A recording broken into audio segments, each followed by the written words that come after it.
So my name is Myogen Steve Stuckey. Myogen is my Dharma name, but it's okay calling me Myogen or calling me Steve. And people usually call me Abbot Steve around here because I'm currently one of the abbots of San Francisco Zen Center. We have three, and I'm the central abbot, so I have responsibilities for Green Gulch Farm at Muir Beach, for the city center in San Francisco, and for Tassajara, where we are today. Yeah.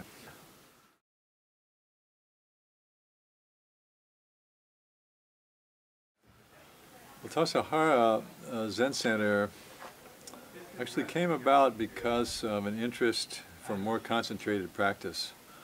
Shunryu Suzuki, who came to San Francisco in 1959, was working with a small group of students who wanted to come and sit meditation with him. At some point it became evident that it would be good to have a more concentrated place where people could go for periods of time and just devote themselves to the practice of Zazen, sitting meditation, and also to learn some of the other forms that are associated with Soto Zen.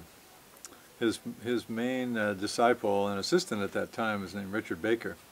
And Richard Baker heard about Tassajara from some other friends. At some point he drove in here. Tassajara was a hot springs resort. It's been that way since the 1880s.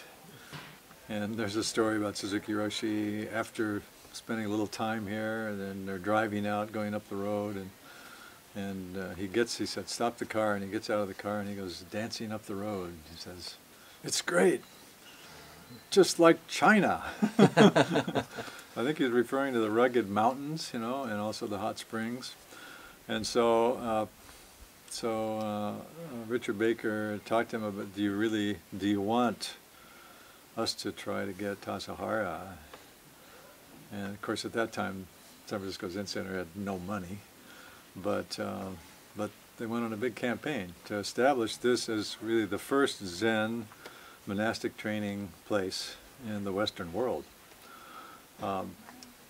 So Zen Center was acquired in 1966, and we had our first practice period, training period, monastic training period here in 1967. So we have a summer, what we call a guest season, and so people can come and just be guests and enjoy the hot springs and the hot baths and relax. Or more and more in the past few years, we've also offered various kinds of teachings, retreats, trainings, workshops and things during the summer. But you can still come just as a guest, or you can come and participate in other retreats, which is what brings me here to, right now, doing a Zen and yoga retreat.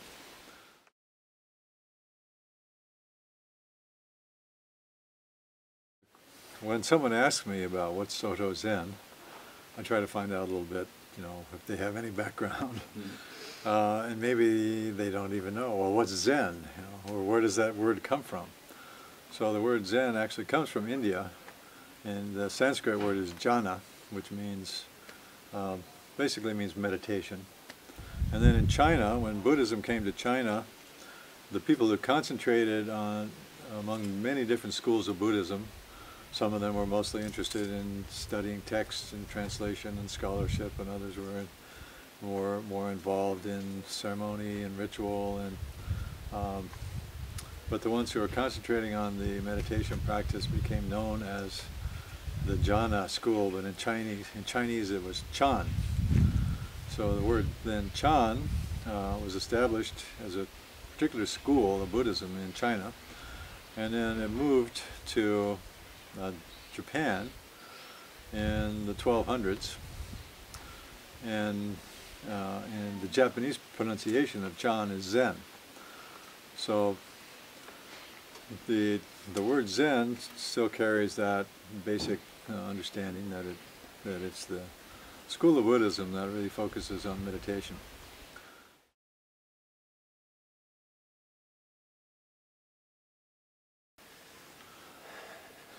Our primary practice in Zen is called Zazen. Zazen just means to sit, meditation. Za, to sit. So sitting meditation. And it's sometimes we just refer to what we're doing as sitting.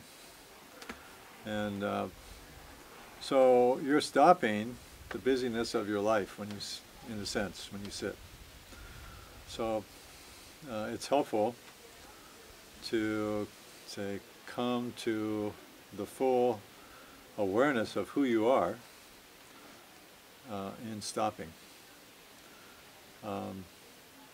So we do emphasize this practice of sitting.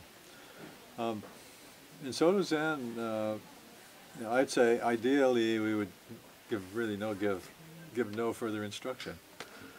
Just sit down. Sit down and see what happens. See what your mind does, you know. But then we also say it's good to work with a teacher, and your teacher will begin to give you some pointers. We emphasize the posture of sitting. The sitting upright. Right now I'm leaning in the back of this chair. In Zazen we don't lean, we sit upright. And now I'm more conscious of that. Right? And sit with some sense of alignment. And we bring awareness to what happens with the body. So there's a lot of, I'd say, yogic attention to the body in Zazen. And then what happens with the mind is something that is noted. Oh, well, the mind tends to have various thoughts and emotions come up. And so we don't try to suppress anything. Don't try to suppress any feeling. Don't try to suppress any thoughts.